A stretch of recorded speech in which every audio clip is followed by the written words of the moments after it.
Hey everyone, welcome back to Corporate Decoder. Today we're diving into the latest filing from DORIAN LPG Limited, and let's just say this report might have some good news for shareholders, but maybe not the kind you'd expect from a typical earnings call. Stick around because we're about to decode what it really calls. Stick around because we're about to decode what it really means. And hey, before we get started, if you like getting these insights directly from the source, make sure you're subscribed and join our Discord community linked below for even more discussions.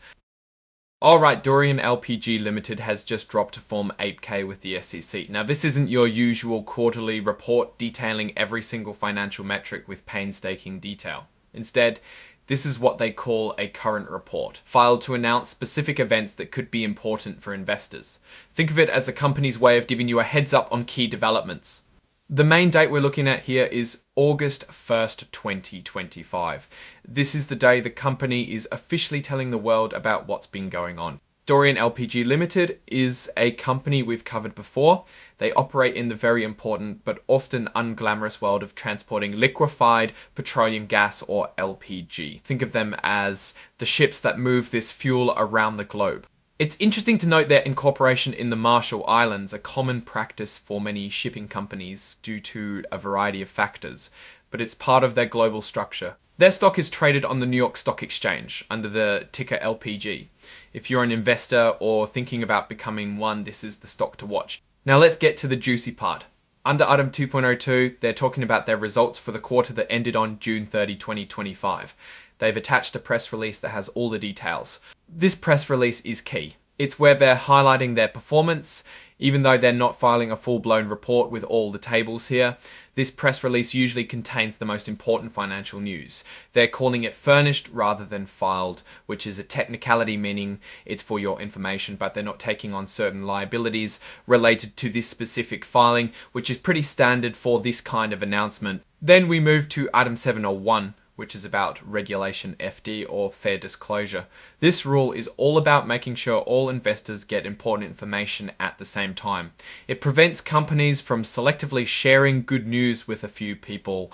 And here it is, the big news they're announcing through this Regulation FD disclosure, a dividend. The board of directors has declared a dividend of 60 cents per share. This is a direct cash payout to shareholders. Mark your calendars if you own LPG stock. The payment date is around August 27th, but you need to be a shareholder of record by August 12th to get this dividend.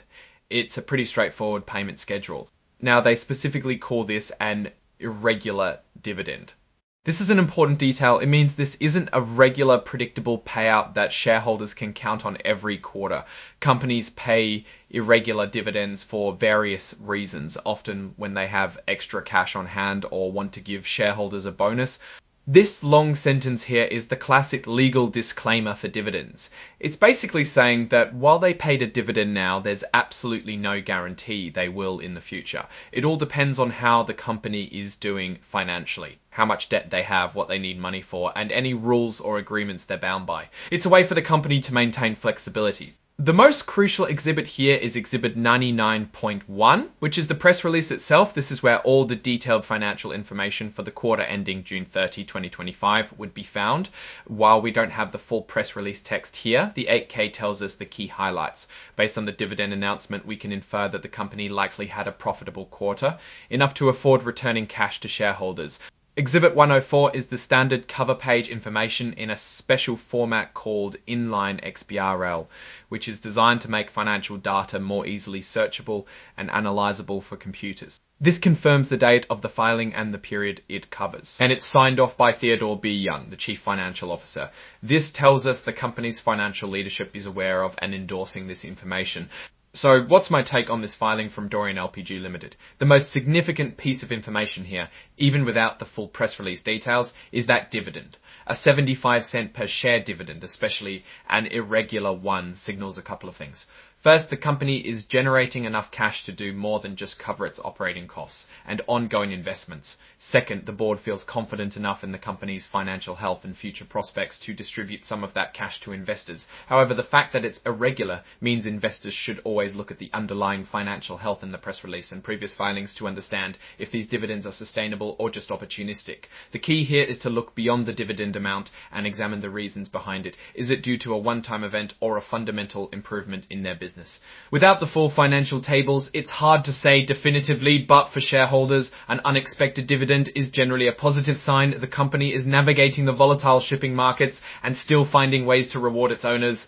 Alright, that's our breakdown of Dorian LPG Limited's latest filing. What's your take on this dividend news and what it might mean for the company's future? Drop your thoughts in the comments below. If this analysis was valuable, hitting that like button really helps us out, and subscribe for more deep dives into corporate filings. Don't forget to check out the Discord community link in the description for more discussions.